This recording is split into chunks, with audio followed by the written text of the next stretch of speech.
नमस्कार दोस्तों, स्वागत है आपका आपके अपने यूट्यूब चैनल मनप स्टोरीज में। दोस्तों, कहानी चल रही है दिल से बंधी एक डोर और इसके 6 पार्ट अपलोड हो चुके हैं। दोस्तों, ये 7वां पार्ट है। जानते हैं 7वें पार्ट में क्या होता है। और इसके पहले के 6 पार्ट पढ़ने के लिए डिस्क्रिप्शन बॉक्स में प्लेलिस्ट का लिंक मिल जाएगा, जिसमें सारे के सारे पार्ट दिए हुए हैं, तो वो ज़रूर पढ़िएगा। तो चलिए इस 7वें पार्ट को शुरू करते हैं। अस्मी कोकिला जी के सामने हाथ बांधकर खड़ी हो गई। आपको कैसे पता चला कि प्रज्ञा प्रेग्नेंट है? ये बात तो किसी को मालूम ही नहीं है मेरे सिवाय। कोकिला जी नजरें चुराकर, मैंने कल प्रज्ञा को किसी से बात करते हुए सुना था कि इसे पेट में बहुत दर्द हो रहा है जब से ये प्रेग्नेंट हुई है। सब बस मूक दृश्य बनकर खड़े थे और अखिल वो प्रज्ञा के चेहरे को बिना भाव के देखे जा रहा था। अस्मी, ओह, मतलब चोरी से आप प्रज्ञा की बातें सुन रही थी? तो पूरी बात सुन लेती।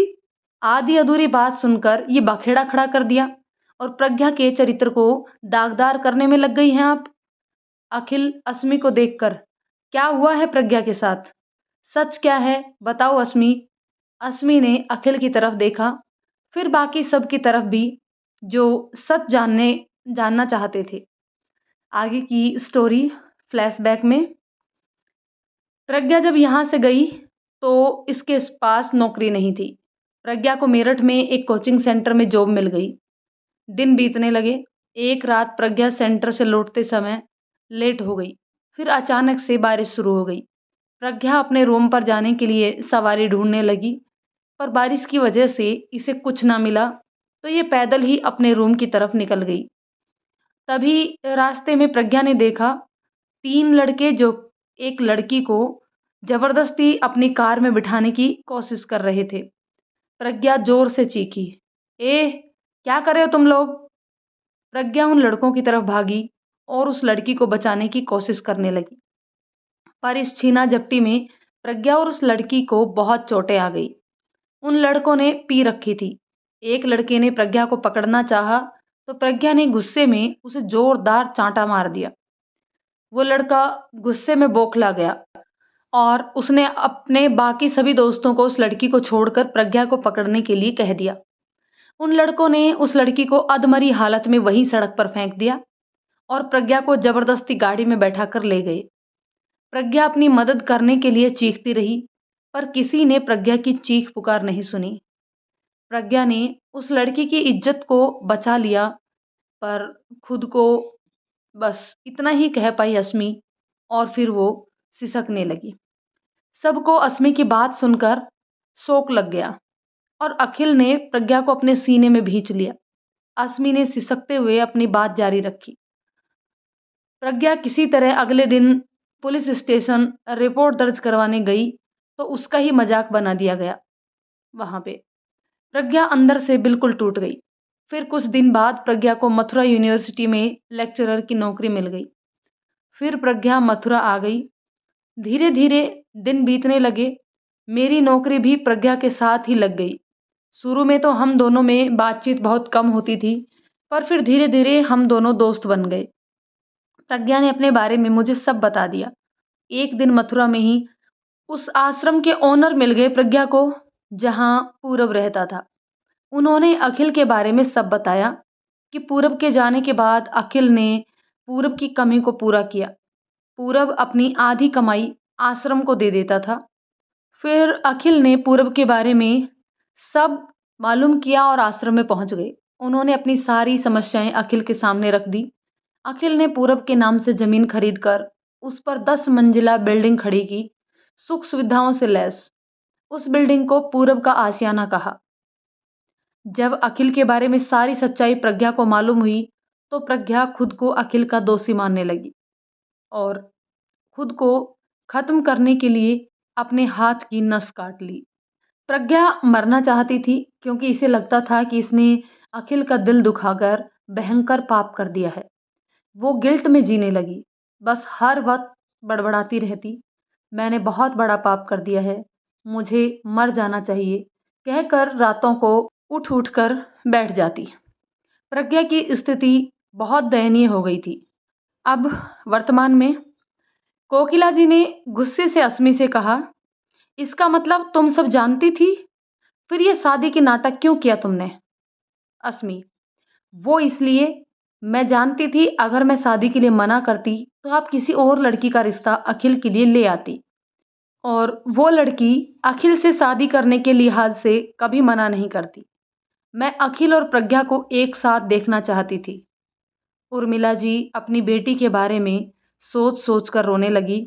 हमारी बेटी कितने दुख में जी रही थी और हम बेखबर थे। कोकिला जी: मानती हूं मैं प्रज्ञा के साथ गलत हुआ है, पर मैं इसे अपने घर की बहू नहीं मानती। अखिल ने इतना ही सुना और उसने प्रज्ञा का सिर वंदना की गोद में रखकर खुद शादी के मंडप में रखा सिंदूर और मंगलसूत्र उठा लाया। अखिल ने जल्दी से मुट्ठी भरकर सिंदूर प्रज्ञा की मांग में भर दिया और उसके गले में मंगलसूत्र भी पहना दिया। तो सबके चेहरों पर खुशी झलकने लगी, पर कोकिला जी अपना सिर पकड़कर बैठ गई। अखिल ने कोकिला जी के घुटनों के पास बैठकर कहा, माँ, प्रज्ञा पहले भी मेरी पत्नी थी, आज भी मेरी पत्नी है और यही मेरी पत्नी रहेंगी, और यही हकीकत है। इस हकीकत को आप भी मान लीजिए। अखिल ने प्रज्ञा को अपनी गोद में उठा लिया तो देखा प्रज्ञा बेहोश थी। तभी अखिल को अपने हाथों में कुछ गीलापन सा महसूस हुआ, तो उसने अपना हाथ देखा तो उसकी आंखें बड़ी हो गई। खून! प्रज्ञा को अस्पताल में भर्ती करवाया गया। घर के सभी सदस्य वहीं मौजूद थे। अखिल कॉरिडोर में प्रज्ञा के लिए चिंतित होकर चक्कर पर चक्कर काट रहा था। करण जी ने अखिल के कंधे पर हाथ रखा तो अखिल ने नम आंखों से करण जी को देखा। करण जी: अखिल, चिंता मत करो, सब ठीक हो जाएगा। अखिल एकदम से अपने पापा के गले से लग गया और सुबक पड़ा। पापा, प्रज्ञा को अगर कुछ हो गया तो मैं जी नहीं पाऊंगा। करण जी ने अखिल को ढांढस बंधाते हुए उसकी पीठ थपथपाते हुए कहा, अखिल, ऐसा वैसा कुछ मत सोचो, प्रज्ञा को कुछ नहीं होगा। तुम प्रज्ञा के साथ हो, उसे इस वक्त तुम्हारे साथ की जरूरत है। प्रज्ञा के साथ जो कुछ भी हुआ है वो बहुत दर्दनाक है। ये सब उसने अकेले बर्दाश्त किया है, अकेलेपन के दर्द को अकेले जिया है। प्रज्ञा खुद को तुम्हारी गुनहगार मान रही है। तुम अगर इस तरह कमजोर पड़ोगे तो प्रज्ञा को संभाल नहीं पाओगे, इसलिए खुद को मजबूत करो। करण जी ने अखिल को खुद से अलग किया और उसकी ओर देखकर मुस्कुरा दिए। पिछली सभी बातों को भुलाकर प्रज्ञा के साथ अपनी नई जिंदगी की शुरुआत करो। तुम्हारे सानिध्य पाकर वो अपना हर गम भूल जाएगी। अखिल को अपने पापा की बात सुनकर हौसला मिला। पापा, आप सही कह रहे हैं, उसे इस वक्त मेरे साथ की ज़रूरत है, इसलिए अब मैं उसे हमेशा अपने संरक्षण में रखूंगा। पर पापा, जब वो बेहोशी से जागेगी तब उसे मैं कैसे बताऊंगा कि उसका बच्चा इस दुनिया में आने से पहले ही उसे छोड़कर चला गया। अखिल के माथे पर शिकन की लकीरें उभर आई। करण जी ने बहुत गंभीरता से अखिल को देखकर कहा, प्रज्ञा शायद इस गम को बर्दाश्त ना कर पाए, पर तुम उसे टूटने से पहले संभाल लोगे, मुझे इस बात का यकीन है। अखिल को करण जी की बातें सुनकर आत्म संबलन मिला। सबसे अलग थलग होकर कोकिला जी एक किनारे खड़ी होकर अखिल और करण जी को देख रही थी और खुद पर शायद आज कोकिला जी को क्रोध आ रहा था। कोकिला जी ने जो कुछ भी किया था वो उनके स्वभाव से विपरीत था। कोकिला जी नरम दिल की औरत थी, पर अपने बेटे को तकलीफ में देखकर वो उग्र हो गई। शायद नियति ने ऐसा ही निश्चित किया होगा। कोकिला जी खुद को आज गुनहगार मान रही थी। वह अबोध बच्चे के लिए जो इस दुनिया में अभी आया ही नहीं था, और कोकिला जी के गुस्से का शिकार बन गया। करण जी ने कोकिला जी को रोते हुए देखा तो कोकिला जी के पास आकर उन्हें अपने गले से लगा लिया। कोकिला जी करण जी के गले से लगकर फूट फूट कर रो पड़ी। ये मैंने क्या कर दिया? मैंने एक बच्चे की जान ले ली, कहकर सुबक सुबक कर रोने लगी। मैं बहुत बुरी हूं, पर क्या करती? अपने बेटे को दुख में देखकर मैं खुद को रोक नहीं पाई और ये सब हो गया। करण जी ने कोकिला के बालों को सहलाते हुए कहा, आप बुरी नहीं हैं कोकिला जी, हमारे हालात बुरे थे। आपके अंदर ममता का असीम सागर बहता है। जो कुछ भी हुआ उसे भूल जाइए। हमारा बेटा प्रज्ञा से बहुत प्यार करता है। उसकी खुशी के लिए आप प्रज्ञा को अपना लीजिए। आप प्रज्ञा को अपने ममता भरे आंचल में छुपा लीजिए। कोकिला जी ने खुद को करण जी से अलग कर लिया। मैं अखिल से बहुत प्यार करती हूँ और अखिल प्रज्ञा को। और मेरा बेटा जिसे खुद से ज़्यादा प्यार करता हो, चाहता हो, मैं उससे कैसे नफ़रत कर सकती हूँ? ये बात कोकिला जी ने करण की तरफ मुस्कुराते हुए कही तो करण जी ने कोकिला जी के सिर को चूम लिया। कोकिला जी शर्माकर जल्दी से करण जी से अलग हो गई। उम्र हो गई है आपकी, पर आप अब भी ऐसी हरकतें करते हैं। आप अपनी उम्र का लिहाज तो कीजिए। करण जी कोकिला जी को शर्माते हुए देखकर हंसने लगे।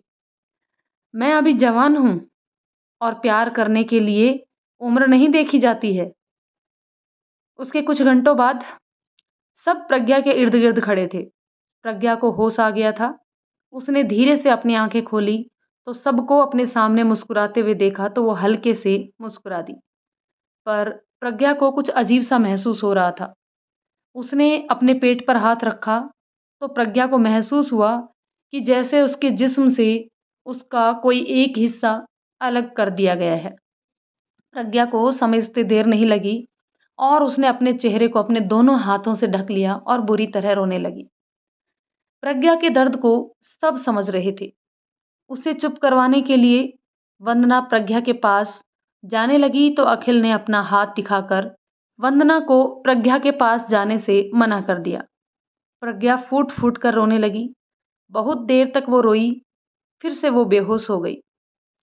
उर्मिला जी अपनी बेटी की हालत देखकर रो पड़ी। हमारी बिट्टो के साथ ये सब क्या हो गया? अखिल ने उर्मिला जी को अपने गले से लगा लिया। माँ, अब प्रज्ञा की जिंदगी में सिर्फ खुशियां ही होंगी।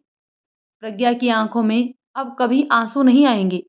यह आपके बेटे का आपसे वादा है।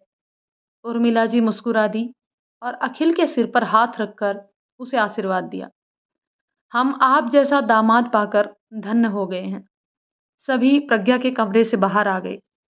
अखिल ने सबको देखकर कहा, आप सब प्रज्ञा के सामने बिल्कुल नहीं रोएंगे। प्रज्ञा को इस वक्त हम सबके साथ की जरूरत है। आज वंदना और पंकज के संगीत का फंक्शन है और हम सब यहाँ हैं। वहाँ सब तैयारियां भी देखनी पड़ेंगी, तो आप सब रिसोर्ट जाइए। मैं यहाँ प्रज्ञा के साथ हूँ। वंदना, मैं यहीं रहूंगी बिट्टो के साथ। सब वंदना को देखने लगे तो वंदना ने सबकी तरफ देखकर मुंह बना लिया। मुझे ऐसे घूरने की जरूरत नहीं है। अखिल कुछ कहने लगा वंदना से तो कोकिला जी ने मुस्कुराते हुए वंदना के बालों में हाथ फिराया। बेटा, आज तुम्हारा संगीत है और तुम्हें तैयार भी होना है। कुछ देर बाद मेहमान आने लग जाएंगे, इसलिए तुम्हारे वहां होना जरूरी है। पर आंटी, मुझे बिट्टो के साथ रहना है। अखिल अखिल ने वंदना से कहा, वंदना, प्रज्ञा आज डिस्चार्ज हो जाएगी अस्पताल से, तो मैं और प्रज्ञा संगीत में शामिल होने के लिए आ जाएंगे। तुम्हारा संगीत है आज, समझो वंदना। पर जब प्रज्ञा को पता चलेगा तुम उसकी वजह से अपने संगीत में शामिल नहीं हुई तो उसे बुरा लगेगा। वंदना कभी रुआसी होकर कभी प्रज्ञा को देखती तो कभी अखिल को, तो कभी पंकज को, कभी उर्मिला जी को देखती। अस्मी वंदना के पास आ गई। कम ऑन यार प्रज्ञा, अब ठीक है और अखिल जी यही हैं। ये तुम्हारे और पंकज जी के संगीत फंक्शन को अटेंड करेंगे। पंकज, वंदना भाभी, ठीक है, चिंता करने की कोई बात नहीं है। तभी पंकज का फोन की रिंग बजने लगी तो पंकज ने अपने फोन की स्क्रीन पर मोहित नाम फ्लैश होते हुए देखा तो अपना सर पकड़ लिया। ओ सिट यार, मैं कैसे भूल गया मोहित को एयरपोर्ट से रिसीव करने के लिए जाना था। पर अब वो अकेला रिसोर्ट नहीं पहुंच पाएगा। अब क्या करूं मैं? वो तो मुझ पर भूखे शेर की तरह टूट पड़ेगा। अखिल, वो भी मोहित का नाम सुनकर घबरा गया। अबे फोन उठा, नहीं तो वो फोन में घुसकर ही हम दोनों को अच्छे से धोबी पछाड़ कर देगा। अस्मी और वंदना दोनों अखिल और पंकज की हालत देखकर असमंजस में पड़ गई। पंकज का फोन रिंग करके बंद हो गया। फिर से फोन रिंग करने लगा। तो पंकज हड़बड़ा गया और फ़ोन हाथ से गिरते-गिरते बचा। पंकज ने हिम्मत करके फ़ोन कॉल पिक की तो दूसरी तरफ से आवाज़ आई, "कमीने, मुझे यहाँ बुला लिया और तू खुद गायब है। मुझे रिसीव करने के लिए एयरपोर्ट आने वाला था ना तू? तो आया क्यों नहीं बे?" पंकज, "वो मैं यहाँ बस इतना ही कहा था तो दूसरी तरफ से गालियों की बरसात शुरू हो गई। पंकज ने जल्दी से फ़ोन अखिल के हाथ की तरफ फेंक दिया और अखिल ने कैच कर लिया। पंकज ने लंबी सांस ली। उफ, आज ये मोहित हमें कच्चा चबा जाएगा।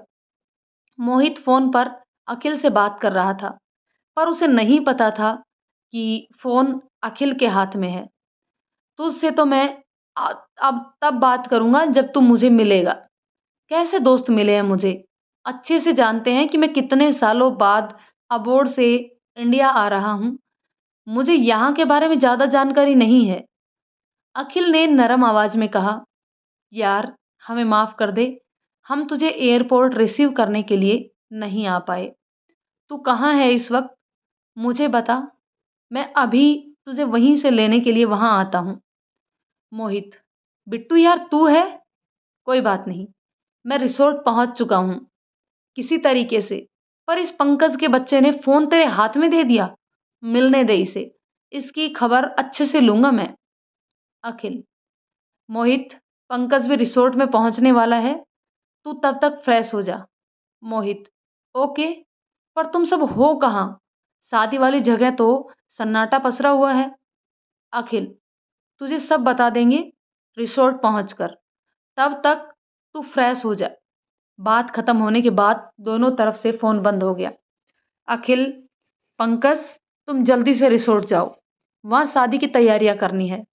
वंदना, जीजू, ये मोहित कौन है जिसकी आवाज़ सुनकर पंकज जी की सिट्टी पिट्टी गुम हो गई? अखिल, मोहित हमारे बचपन का दोस्त है। अबोर्ड में था, वहाँ बहुत बड़ा बिजनेसमैन है, पर अब वो अपना पूरा बिजनेस रैप अप करके भारत आ रहा है हमेशा के लिए। प्लेन क्रैश में मोहित के माता-पिता और उसकी बहन की मौत हो गई थी। मोहित के पापा का बिजनेस पूरे विश्व में फैला हुआ था। मोहित अकेला ही बिजनेस को संभालता है। अब मैं और मोहित बिजनेस पार्टनर बन गए हैं। पंकज की शादी अटेंड करने आया है वो इंडिया। करण जी, पंकज, हम सब रिसोर्ट चलते हैं और यहाँ अखिल प्रज्ञा के पास रहेगा। हम सब यहाँ से चलते हैं। सब करण जी की बात से सहमत हो गए और अखिल को बाय बोलकर रिसोर्ट चले गए। कुछ देर बाद अखिल प्रज्ञा के कमरे में गया तो देखा प्रज्ञा छत को घूर रही थी। पर जैसे ही प्रज्ञा की नज़र अखिल पर गई तो उसकी आंखों में आंसू आ गए। प्रज्ञा अखिल की तरफ पीठ करके लेट गई। अखिल प्रज्ञा के दिल की हालत को अच्छे से समझ रहा था, इसलिए प्रज्ञा के बेड पर जाकर लेट गया और प्रज्ञा को कमर में हाथ डालकर अपनी तरफ घुमा लिया। अखिल ने प्रज्ञा का सिर अपने सीने पर रख लिया और उसे अपनी बाहों के घेरे में ले लिया। प्रज्ञा को इस वक्त किसी के सहारे की जरूरत थी, इसलिए वो चुपचाप बिना विरोध किए अखिल के सीने से लगकर सो गई। रिसोर्ट, सब रिसोर्ट के अंदर चले गए, पर पंकज सबसे पीछे रह गया।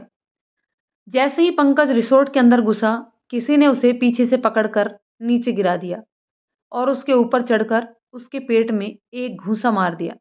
पंकज, आ, उई, हाय रे, मार डाला मुझे इस जालिम ने।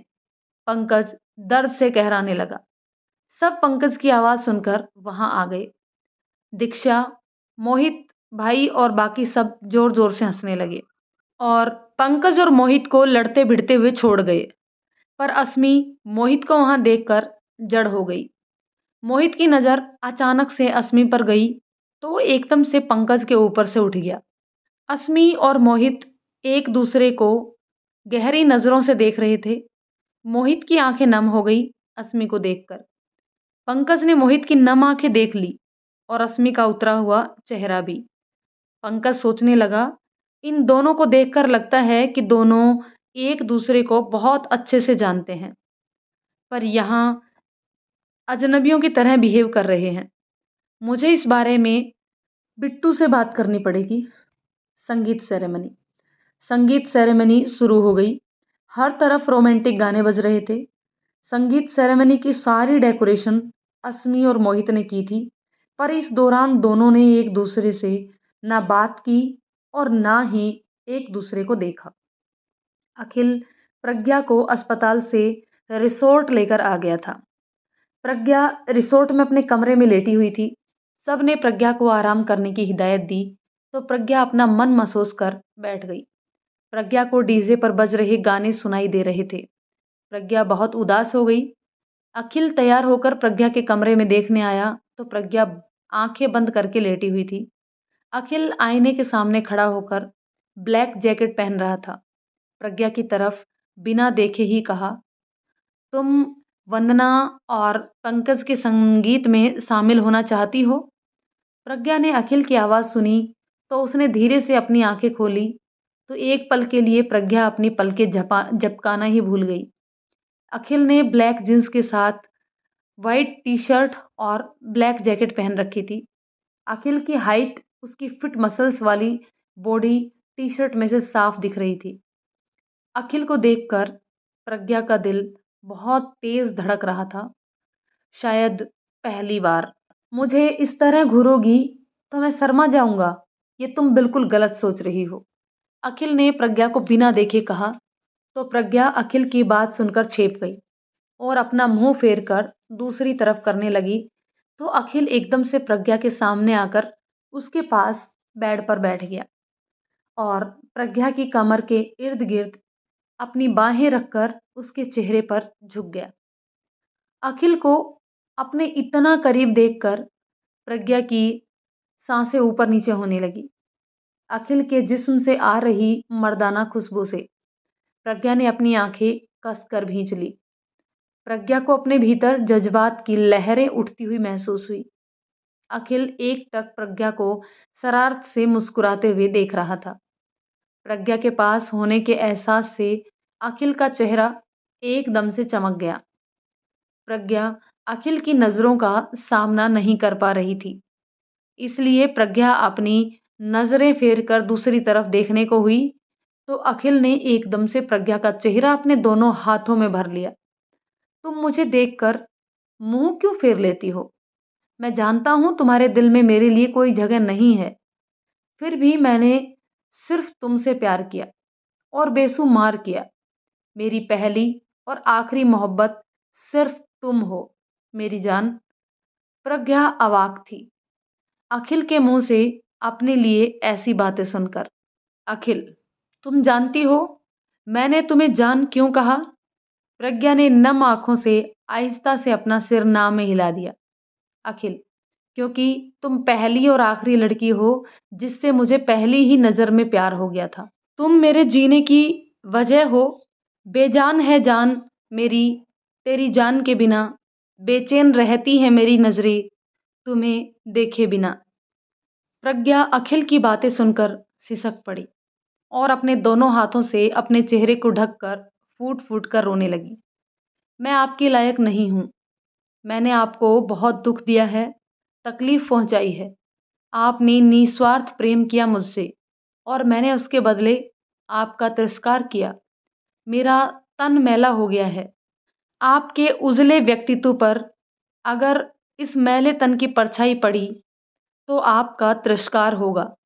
दूर रहिए मुझसे, मैं आपके लायक नहीं हूँ। अखिल अखिल ने प्रज्ञा के चेहरे से उसके हाथ हटा दिए। तुम मेरे लिए क्या हो मैं नहीं बताना चाहता हूँ। बस तुम्हें अपनी बाहों में भरकर तुम्हारे हर गम को खुद में मिटा समेट लेना चाहता हूँ। अखिल प्रज्ञा के चेहरे पर झुका और बहुत ही प्रेम और सौम्यता से प्रज्ञा के दोनों गालों पर अपने होठ रख दिए। बहुत देर तक अखिल प्रज्ञा के गालों पर अपने प्यार की छाप लगाता रहा। तुम सिर्फ मेरी हो और मेरी रहोगी। तुम्हारा तन मैला नहीं, पवित्र है। इसे छूने का हक सिर्फ मुझे है। प्रज्ञा आंसू भरी आंखों से अखिल को देखती रही। आपका दिल बहुत बड़ा है अखिल जी। मेरी की हर खता को माफ कर दिया आपने। मैं सजा की हकदार हूँ।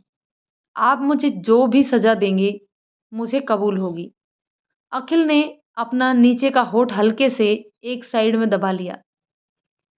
सजा तो तुम्हें मिलेगी और ऐसी मिलेगी कि जब तुम्हारी सांसें चलेगी तब तक तुम उस सजा को भूल नहीं पाओगी। प्रज्ञा, आपकी दी हुई हर सजा मंजूर है मुझे। अखिल, सोच लो, मैं कोई भी सजा दे सकता हूँ। प्रज्ञा, मुझे सब मंजूर है। अखिल एकदम से अपने होठ प्रज्ञा के लबों के पास ले गया। दोनों के होठों में इतनी दूरी थी कि दोनों में से कोई भी जरा सा हिलता तो उनके होठ आपस में मिल जाते। प्रज्ञा ने अपनी आंखें बंद कर ली। दोनों की सांसें एक दूसरे में घुल रही थी। तभी अखिल ने अपनी एक उंगली प्रज्ञा के होठों पर रख दी तो प्रज्ञा ने अपनी आंखें खोल दी। प्रज्ञा के चेहरे पर आज पहली बार हया की गुलाबी रंगत छाई हुई थी। प्रज्ञा अखिल को आंखें बड़ी करके देखने लगी, जैसे छोटे बच्चे से उसकी मनपसंद चॉकलेट किसी ने छीन ली हो। अखिल प्रज्ञा के चेहरे की गुलाबी रंगत देखकर मुस्कुरा दिया। आह!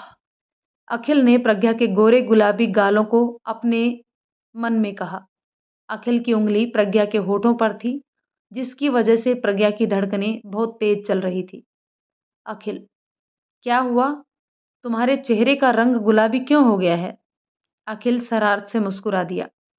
प्रज्ञा शर्म से छेपते हुए, कुछ भी नहीं। अखिल, अच्छा। अखिल मुस्कुराने लगा। अखिल प्रज्ञा के होठों की तरफ झुका और प्रज्ञा के होठों पर रखी उंगली को अपने होठों पर रख लिया। इतनी आसानी से मैं किस नहीं करूंगा तुम्हें।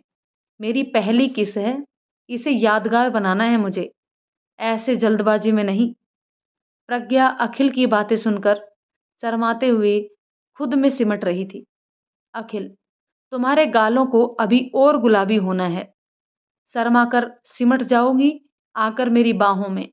जब तेरे रुखसारों को चूमूंगा मैं, तुम मुझसे दूर ना जा पाओगी। जब बेशुमार मोहब्बत करूंगा तुमसे मैं। अखिल प्रज्ञा के बेड पर से उठ गया। अखिल ने टेबल पर रखे एक पैकेट को उठाकर प्रज्ञा को दिया। किसी को भेजता हूं तुम्हारे पास, तुम्हें तैयार होने में मदद कर देंगे। अखिल कमरे से बाहर जाने लगा तो प्रज्ञा ने पीछे से आवाज लगाई, क्या है इसमें? दोस्तों, कहानी के इस पार्ट को यहीं पे रोकते हैं।